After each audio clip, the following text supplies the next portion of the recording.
I was in a meeting once Eu estava numa reunião certa vez, when the speaker stood at the pulpit and never seen an audience like this. quando o orador falou que nunca tinha visto uma plateia como aquela. Right? I said thank you and sat down. Nós He left all the time to me. sempre me lembro disso. You're a splendid sight to behold. E ele deixou o tempo todo para eu I'm a falar. man of memories. Sou um homem que tem muitas lembranças. I think back to my youth Penso na minha juventude, of the visiting teachers that came to our home, das professoras visitantes que visitavam o nosso lar, handle the minutes Ah. of the Relief Society with my dad's help. a minha mãe lidava com toda a responsabilidade do lar, especialmente o orçamento familiar, With 84 widows in the ward. mas 1,080. não, I remembered never being home on Christmas. eu me lembro de nunca ter estado em casa durante as visitas. I was out visiting the widows. Eu 84. estava sempre saindo para visitar as viúvas da ala quando eu era bispo. Like Con Glenn Rudd out of providing. He was in the poultry business. E eu estava sempre procurando prover as necessidades delas, e elas me davam as boas-vindas calorosas sempre que eu chegava à casa delas. Each one would ask me to speak at her funeral. Cada uma delas pediu que eu falasse no seu funeral, e eu falei em todos eles. Todos os 84 funerais. Uma vez houve 3 funerais em um só dia. So my thoughts are tender tonight. Então, os nossos pensamentos são suaves esta noite. É uma noite bastante especial. We've been blessed Especial. with beautiful music. Agradecemos pela bela música e as mensagens inspiradas. O Espírito do Senhor está aqui. Oro para que a inspiração do Pai esteja comigo agora, enquanto compartilho com vocês alguns pensamentos e sentimentos. Começo contando uma pequena história que ilustra o meu ponto de vista. Um jovem casal, Lisa e John, mudou-se para um novo bairro. Certa manhã, enquanto tomavam o desjejum, Lisa olhou pela janela e viu a vizinha do lado pendurando a roupa que tinha lavado. Laundry's not clean. Aquela roupa não está limpa, exclamou Lisa. Our neighbor doesn't know how to get. Nossa vizinha não sabe lavar roupas direito. John looked on but remained silent. João deu uma olhada, mas não disse Every time nada. her neighbor would hang out her Toda vez que a vizinha pendurava a roupa lavada, Lisa repetia seu A comentário. few weeks later, Lisa was surprised to glance out. Algumas semanas depois, Lisa ficou surpresa ao ver pela janela as roupas lavadas da vizinha, bonitas e bem limpas. Ela então disse ao marido: "Olhe, John, ela finalmente aprendeu a lavar direito. Como será que conseguiu?" John respondeu: "Bem, querida, eu sei a resposta. Talvez seja bom saber que levantei cedo hoje e lavei os vidros das nossas janelas."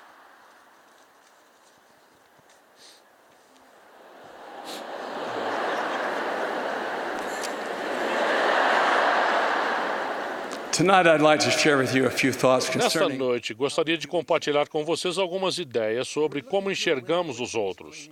Será que estamos olhando através de vidros que precisam ser limpos? Estaremos fazendo julgamentos sem conhecer todos os fatos? O que enxergamos ao olhar para os outros?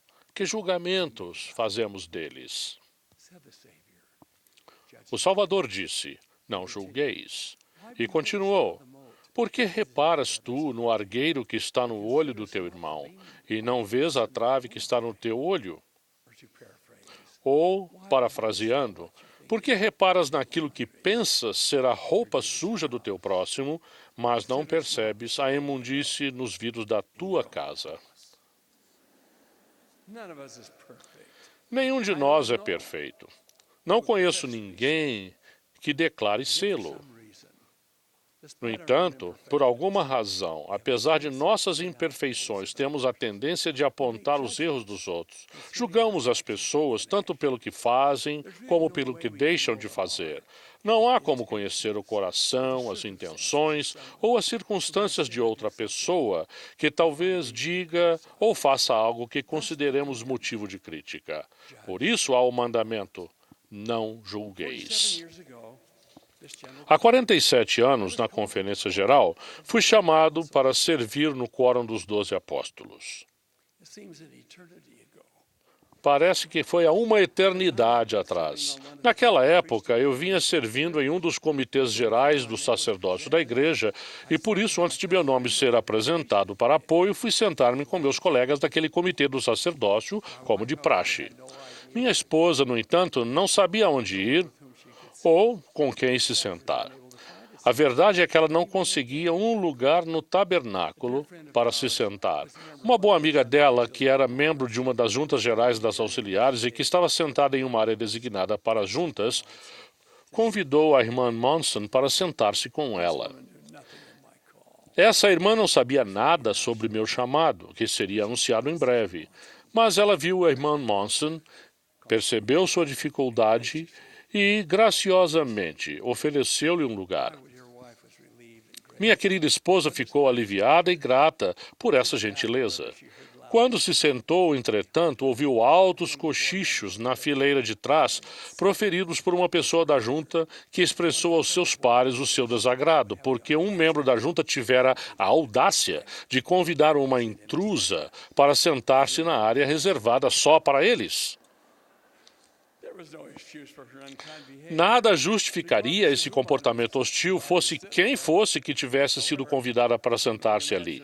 No entanto, fico imaginando como aquela mulher se sentiu quando ficou sabendo que a intrusa era a esposa do mais novo apóstolo. Não só nos sentimos inclinados a julgar os atos e as palavras dos outros, mas também muitos de nós julgam a aparência, as roupas, o penteado, o tamanho. A lista é enorme. Um clássico exemplo de julgar a aparência foi publicado em uma revista de circulação nacional há muitos anos. É uma história verídica que talvez já conheçam, mas que vale a pena repetir. Uma mulher chamada Mary Bartels morava bem em frente à entrada da clínica de um hospital. A família dela morava no térreo e alugava os cômodos de cima para pacientes ambulatoriais da clínica. Certa noite, um homem de aparência horrível bateu à porta e perguntou se havia um quarto onde poderia passar a noite. Ele era corcunda, cheio de rugas e tinha o rosto torcido por um inchaço avermelhado e em carne viva. Ele disse que estivera procurando um quarto desde ao meio-dia, mas sem sucesso. Acho que é por causa da minha aparência, disse. Sei que a aparência é horrível, mas o médico disse que pode melhorar depois de alguns tratamentos. Ele sugeriu que ficaria feliz de dormir na cadeira de balanço da varanda. Durante a conversa, Mary compreendeu que o pequeno corpo do pobre homem abrigava um coração enorme. Embora todos os quartos estivessem ocupados, ela pediu que ele esperasse até que ela arranjasse um lugar para ele dormir. À noite, o marido de Mary armou uma cama de lona para o homem. De manhã, Mary viu que as roupas de cama estavam impecavelmente dobradas e ele estava na varanda. Recusou o desjejum, mas antes de partir, perguntou se poderia voltar no próximo tratamento. Não vou incomodar, prometeu ele. Durmo bem até numa cadeira. Mary garantiu-lhe que ele seria bem-vindo de novo. Durante os vários anos do tratamento, hospedou-se na casa de Mary. Ele era pescador e sempre trazia de presente frutos do mar ou vegetais que ele mesmo cultivava. Em outras ocasiões, ele lhe enviava pacotes pelo correio. Ao receber esses presentes tão gentis, Mary costumava lembrar-se do comentário de uma vizinha, depois que o velho curvado e desfigurado saiu de sua casa naquele primeiro dia. Você hospedou ontem aquele homem de aparência horrível? Eu me recusei a fazer isso. Você vai perder os hóspedes se continuar a hospedar gente assim. Mary sabia que realmente tinha perdido um ou outro hóspede, mas pensou, se pudessem pelo menos conhecê-lo, talvez pudessem ter suportado melhor as próprias enfermidades. Depois que o homem faleceu, Mary foi visitar uma amiga que tinha um jardim. Ao olhar as flores da amiga, observou um belo crisântemo dourado, plantado em um balde velho, enferrujado e amassado. A amiga explicou, eu não tinha mais vasos, mas, sabendo como essa flor seria bonita, quis preservá-la, plantando-a neste balde velho. É só por um tempinho, até poder replantá-la no jardim. Mary sorriu, ao imaginar uma cena como essa no céu. Essa é particularmente bonita, Deus poderia ter dito com respeito à alma do velho. Ela não se importará de começar com esse corpo pequeno e deformado. Mas isso foi há muito tempo, e no jardim de Deus, como aquela bela alma deve se sobressair. As aparências enganam e são uma medida falsa para se julgar alguém. O Salvador admoestou, não julgueis segundo a aparência. Certa mulher que pertencia a uma organização de mulheres reclamou quando outra foi escolhida para representar a organização. Ela não conhecia a mulher indicada, mas tinha visto uma foto dela e não havia gostado do que viu, considerando-a um tanto gorda. Ela comentou, entre as milhares de mulheres desta organização, sem dúvida poderiam ter escolhido uma representante melhor. Sem dúvida, a escolhida não era nenhuma modelo fotográfico, mas os que a conheciam e sabiam de suas qualidades viam nela muito mais do que sua fotografia revelava. A foto, de fato, mostrava que ela tinha um sorriso amável e que demonstrava autoconfiança. O que a foto não mostrava era o fato de ser uma amiga leal e compassiva, uma mulher inteligente, que amava o Senhor e amava as filhas de Deus e as servia. Também não mostrava que ela fazia serviços voluntários na comunidade e era uma vizinha altruísta e prestativa. Em resumo, a foto não refletia quem de fato ela era. Pergunto-lhes, se as atitudes, ações e inclinações espirituais se refletissem na aparência física, será que as feições da mulher que reclamou seriam tão agradáveis quanto as daquela a quem ela criticou? Minhas queridas irmãs, cada uma de vocês é incomparável. Cada uma é diferente das outras de muitas maneiras. Algumas de vocês são casadas, algumas ficam em casa com os filhos, enquanto outras trabalham fora. Algumas de vocês já têm o ninho vazio. Há também aquelas que são casadas, mas que não têm filhos. Há as que são divorciadas e há as viúvas. Muitas de vocês são solteiras, algumas têm curso superior, algumas não. Há aquelas que não podem comprar tudo, ou que podem comprar tudo o que está na última moda, e há aquelas que se dão por felizes se tiverem uma roupa adequada para o domingo. Diferenças assim são quase inumeráveis. Será que são essas diferenças que nos levam a julgar uns aos outros? Madre Teresa, a freira católica que trabalhou a maior parte da vida com os pobres na Índia, expressou esta profunda verdade. Se você julgar as pessoas, não terá tempo de amá-las. O Salvador admoestou. O meu mandamento é este, que vos ameis uns aos outros, assim como eu vos amei. Pergunto então, podemos amar-nos uns aos outros como o Salvador determinou se julgarmos uns aos outros? E respondo, ecoando Madre Teresa, não, não podemos. O apóstolo Tiago ensinou, se alguém entre vós cuida ser religioso e não refreia a sua língua, antes engana o seu coração, a religião desse ou dessa é vã. Sempre amei o lema da Sociedade de Socorro, a caridade nunca falha. E o que é caridade? O profeta Mormon nos ensina que a caridade é o puro amor de Cristo. Em sua mensagem de despedida escrita aos Lamanitas, Moroni declarou: "A não ser que tenhais caridade, não podeis de modo algum ser salvos no reino de Deus." Considero a caridade, ou o puro amor de Cristo, o oposto das críticas e do julgamento. Falando em caridade, não estou no momento pensando no auxílio aos que sofrem e que recebem a doação de nossos recursos. É claro que isso também é necessário e apropriado. Hoje à noite, no entanto, tenho em mente a caridade que se manifesta na tolerância que temos com os outros e na brandura com seus atos, no tipo de caridade que perdoa, no tipo de caridade que é paciente. Tenho em mente a caridade que nos impele a sermos afáveis, compassivos e misericordiosos, não somente quando há doença, aflição e sofrimento, mas também por ocasião das fraquezas ou dos erros por parte dos outros.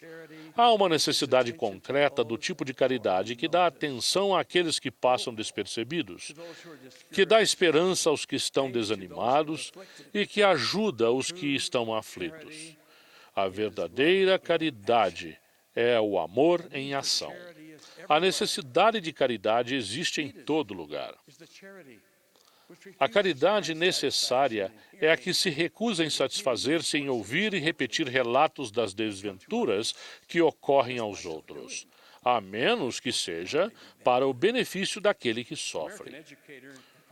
O educador e político Horace Mann disse certa vez: "Ter compaixão pelo sofrimento é humano, aliviá-lo é divino." Caridade é ter paciência com a pessoa que nos decepcionou, é resistir ao impulso de se ofender com facilidade, é aceitar as fraquezas e as limitações, é aceitar as pessoas como elas realmente são, é enxergar, além da aparência física, os atributos que não se extinguirão com o tempo, é resistir ao impulso de categorizar as pessoas.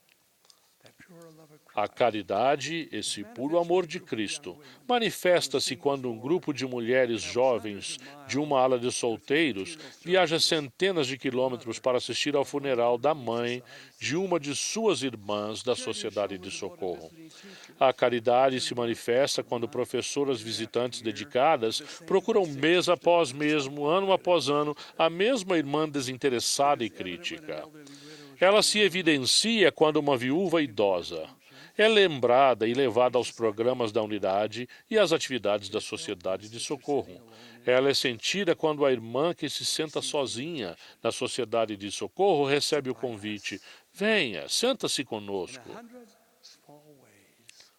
Em centenas de pequenos gestos, todas vocês vestem o manto da caridade. A vida não é perfeita para nenhum de nós.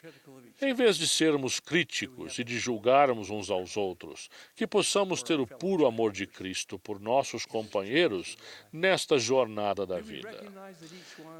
Que reconheçamos que cada irmã está fazendo o melhor que pode para lidar com os próprios desafios e que nos empenhemos em fazer o nosso melhor para ajudar. A caridade foi definida como a espécie de amor mais sublime, nobre e forte. O puro amor de Cristo. E para todos os que a possuírem, no último dia, tudo estará bem. A caridade nunca falha. Que esse lema secular da Sociedade de Socorro, essa verdade eterna, possa guiá-las em tudo o que fizerem. Que ele permeie sua alma e seja expresso em todos os seus pensamentos e em todas as suas ações. Manifesto o meu amor por vocês, minhas irmãs, e oro para que as bênçãos dos céus estejam sempre com vocês.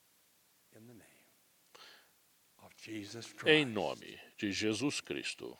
Amém.